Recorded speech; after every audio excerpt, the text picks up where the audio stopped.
Bonjour. Le 5 janvier 1905, une vieille dame descend à l'hôtel Oasis, boulevard du Gaumier, actuellement Hôtel Duc, à Marseille. Arrivée dans sa chambre, elle s'allie aussitôt. La vieille dame fait presque peur à voir. Elle n'a plus que la peau sur les os. Son teint est livide. Seuls ses yeux illuminent d'une flamme brillante son visage cadavérique. Elle doit beaucoup souffrir, mais ne se plaint pas et trouve la force de sourire et de rassurer M. Munien, le directeur de l'hôtel.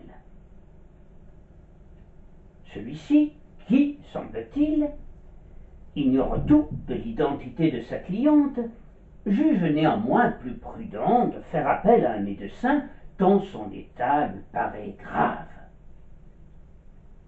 Cette vieille dame n'est autre que Louise Michel, l'emblématique héroïne de la Commune de Paris. Révolutionnaire, anarchiste, féministe, altruiste, la Vierge Rouge, comme la surnomma le poète provençal Clovis Hugues, avait été condamnée en 1871 à la déportation à vie en Nouvelle-Calédonie, où elle se lia d'amitié avec des tribus kanaks et leur apprit à lire et à écrire. Elle y passera près de 10 ans, jusqu'à ce que l'amnistie générale des condamnés de la Commune, arrachée à l'Assemblée par Léon Gambetta, lui permette de rentrer en France. Accueillie triomphalement à Paris en novembre 1880, la grande citoyenne, comme on l'appelle alors, commença à donner des conférences un peu partout en France, et elle sera à Marseille en juin 1881.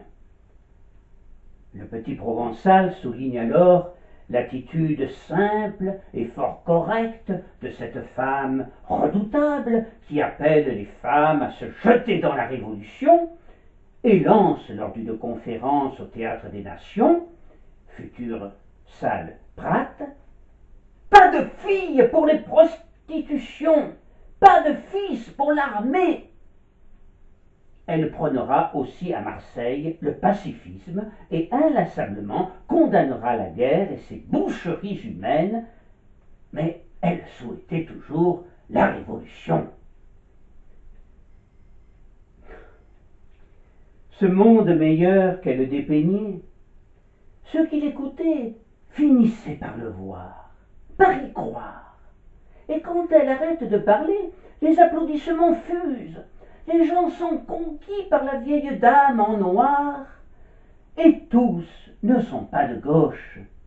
Ils appartiennent à toutes les classes de la société, à toutes les sensibilités politiques. Après sa condamnation pour sa participation aux grandes manifestations des chômeurs à Paris, aux côtés d'Émile Pouget, en mars 1883, de nombreux meetings s'organisent à Marseille pour la soutenir. Elle n'échappera pas à la prison, dont elle ne sortira définitivement qu'en janvier 1886, à l'âge de 56 ans. Et ensuite, pendant 10 ans, Louise Michel enchaîne les meetings et les séjours en prison. Elle déchaîne partout les passions. En 1897, elle revient à Marseille et attire 2000 personnes dans la salle Rossi des Chartreux. Louise Michel aime particulièrement cette ville à laquelle elle rend hommage dans plusieurs de ses textes en soulignant la résistance historique et celle de ses habitants aux divers oppresseurs. Marseille, nous te saluons! Nous saluons la province où se réveille le son des Gaules, écrit-elle notamment. En 1902, en juin, elle parle à la cité Juvénal puis à la Bourse du Travail de Marseille, en présence du maire Siméon Flessière, dont on sait les sympathies pour la cause féministe. 2 ans plus tard, la voici à nouveau à Marseille. Elle est très heureuse d'être là, mais elle est extrêmement fatiguée, épuisée même par ses tournées de conférences et son refus de prendre le moindre repos. Sa voix s'altère et s'essouffle. Par ailleurs, le public se raréfie. C'est le début de ce que l'on appellera la belle époque. On ne songe plus qu'à s'amuser. Les futilités prennent le pas sur l'essentiel et les problèmes sociaux.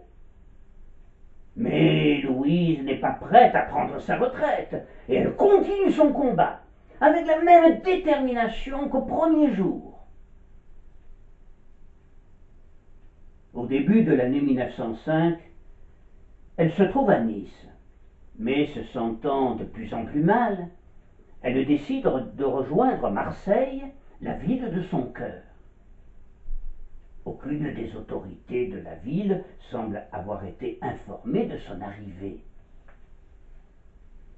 C'est alors que nous la retrouvons, le 5 janvier, à l'hôtel Oasis, boulevard du Gommier, presque incognito.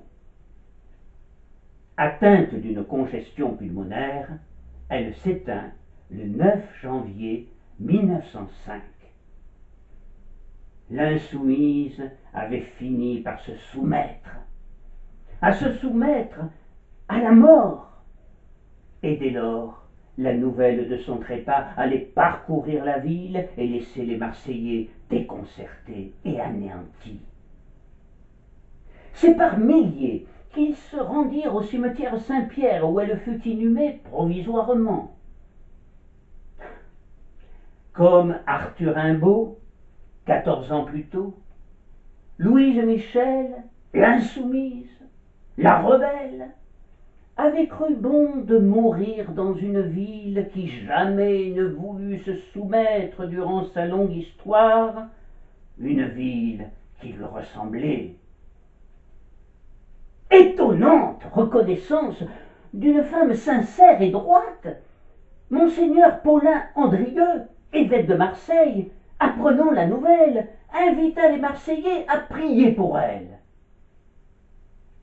Le 20 janvier, son cercueil sera conduit à Paris, où l'attendait une foule immense et recueillie. Louise avait apporté à ses contemporains son énergie formidable et ses idées originales, son refus des carcans sociaux et idéologiques et son sens profond de la solidarité et de l'entraide. Nombreuses et nombreux furent celles et ceux qui poursuivirent après sa disparition, à Marseille et ailleurs, ce flamboyant chemin d'émancipation. Je vous remercie.